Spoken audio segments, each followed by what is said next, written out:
The government has just set up a new Office for Product Safety and Standards. It'll manage big product recalls and try to tell people about the risks. A faulty fridge started the fire at Grenfell Tower, and there are still 1 million faulty Whirlpool tumble dryers out there, which are a known fire hazard. Today, the consumer group Which has written to ministers giving them a 90-day deadline to set out an action plan. Which has contacted fire services across the UK and found that faulty tumble dryers, washing machines and fridges are causing 60 fires a week. Alex Neil from Which is with us. Alex, this new Office for Public Safety Standards, it was only set up at the start of the year. It's promising an action plan by the spring. Why set down this new 90-day deadline?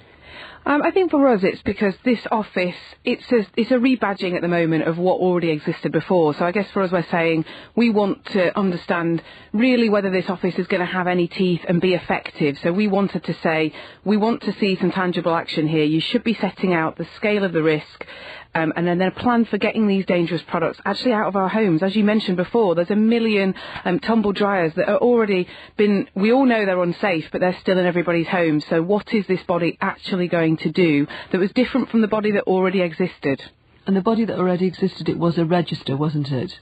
It was a body that existed as part of government, and what they've said is that this is now slightly better funded and sitting more independently. But in effect, it is the same sort of thing. I guess for us, we're saying we actually need some concrete evidence that it's going to act in a way that means overall we see less fires than we're currently seeing, because the 60 fires a week is just unacceptable, and that's something that's been going on for at least 5 years now.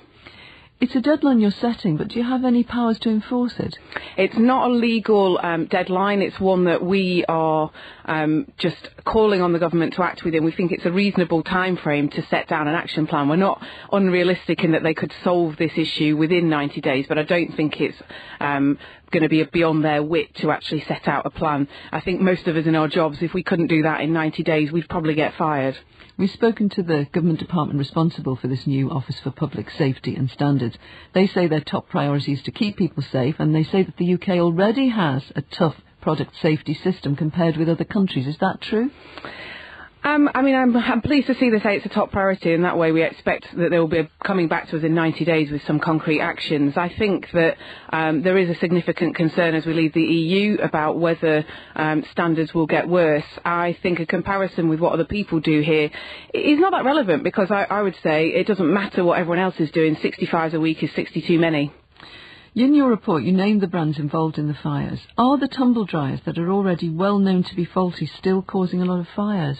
I mean, the products, the worst offenders are the washing machines and tumble dryers. They're responsible for causing 35% of all of the fires every year. So that is a big number. And I think the other products are other everyday household items. So things like ovens, dishwashers and fridge freezers, which again, we've pointed out only recently there is a problem with those fridge freezers that have got a particular type of backing. So these products are responsible overall for the vast majority of fires. So there's clearly a big problem, and within that there are specific brands that we have big concerns about. Alex Neil, thank you very much for that.